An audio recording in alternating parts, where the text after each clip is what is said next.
Men are innocent until proven guilty, while women are guilty until proven innocent. Unfortunately, today it seems that even when proven innocent, men are still considered guilty, and even when proven guilty, women are seen as innocent. It didn't take long for women to express their dissatisfaction with the objectifying male gaze, compliments, and dating pressures. In response, men try to accommodate their wishes by ignoring them. Now, women complain about the lack of attention, which seems to indicate a lack of clarity about what they truly want. The truth is that not all women are out to sabotage all men. The real issue lies in the fact that under this male-centric system, any woman can potentially ruin a man's livelihood with a simple accusation. Men are left vulnerable and defenseless in such cases. Additionally, we must not overlook the impact of the Me Too movement, which, while initially aiming to support and believe women, may have morphed into an outright enemy of men. This has led to the creation of a problematic and impractical code of conduct that promotes misogyny. Men are forced to navigate a society that imposes unfair rules and a rigged game upon them. Most men have chosen the path of wisdom and refuse to engage in a game that's rigged.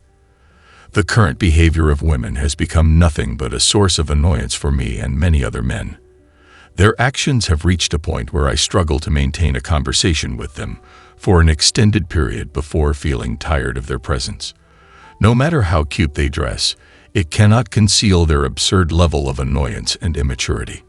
Men are simply avoiding anything that could potentially be misconstrued and get them into trouble. Men are actively avoiding interactions with women. It is advisable to never date a woman in the same workplace. Once a breakup occurs, it creates an uncomfortable and sometimes toxic environment. I understand it may seem convenient, but it's best to keep conversations strictly business-related and ignore women as much as possible. In the past, workplace harassment used to involve situations where a boss would coerce unwanted intimacy in exchange for job security or promotion. Nowadays, simply looking at someone the wrong way can result in a trip to HR and subsequent termination. I once had a boss who was genuinely kind and friendly, but he had trouble remembering names. As a result, he would address all the men as buddies and all the women as darlings. Unfortunately, he unintentionally offended the wrong woman, and he faced harassment charges, leading to his termination. That incident prompted me to stop engaging in conversations with any female colleague, except when necessary for work purposes. Women may appear friendly today but betray you the next week because they didn't get a job or promotion they wanted, and they blame you for it, or simply believe it was your fault. It is far too easy to distance oneself from such situations and avoid any potential harm they might cause. When you are presumed guilty without a chance to present your side of the story, the corporate world becomes a place where I would never be alone with a woman unless the interaction is recorded with sound. This way, I can prove her wrong if she decides to bring false charges against me out of anger. My reputation is of utmost importance to me, and I prioritize it over her feelings. All women seem to do is complain. If you say hi to a woman, she will complain. If you work with her, she will complain. If you make the mistake of asking her out, she will complain. Women complain about men, and all they do is complain. She is not worth your time, guys. Do what is right for you and ignore her worthlessness. She isn't worth your time and energy. Isn't it ironic how these women go online and spew venom about men approaching them in any way? We recently watched a video where a woman claimed that a man in a parking lot was 30 feet away from her and said, "Excuse me, miss." According to her own words, she went berserk on the man for simply uttering those words while being within 30 feet of her. In today's world, until you can prove your innocence, you are considered guilty. This is what men fear the most. God forbid if a woman falsely accuses a guy of harassment at work, that man will lose his job, any chance of future employment, his reputation, and self-esteem. This is the immense advantage that women have over men in the workplace.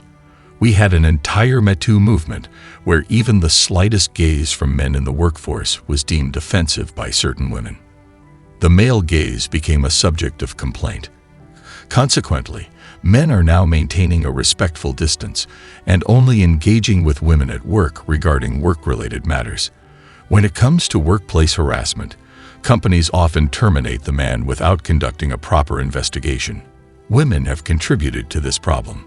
Many men have financial obligations and families to support, and nobody wants to get fired because a woman decided her personal discomfort was too much to bear this month.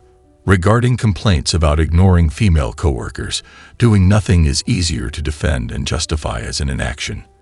Men can claim plausible deniability in ignoring females at work.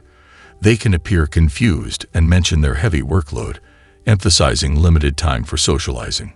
Studies indicate that men often prefer working with other men over women.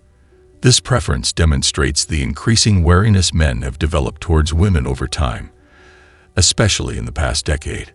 They feel more comfortable communicating and collaborating with male colleagues in cubicles, meetings, and boardrooms, allowing them to share information, discuss ideas, and organize schedules together.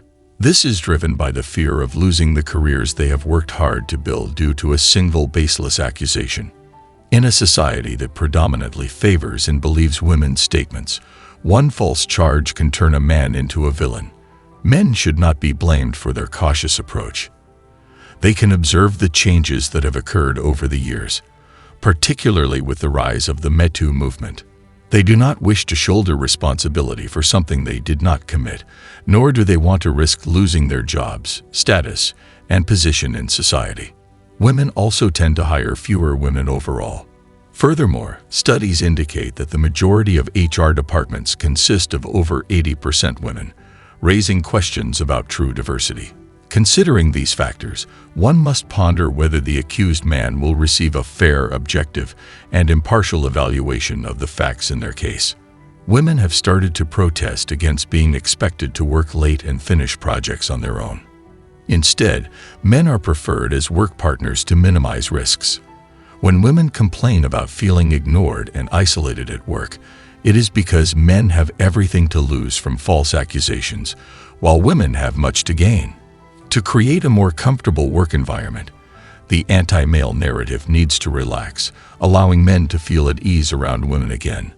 However, it seems that this change will take a long time to take place.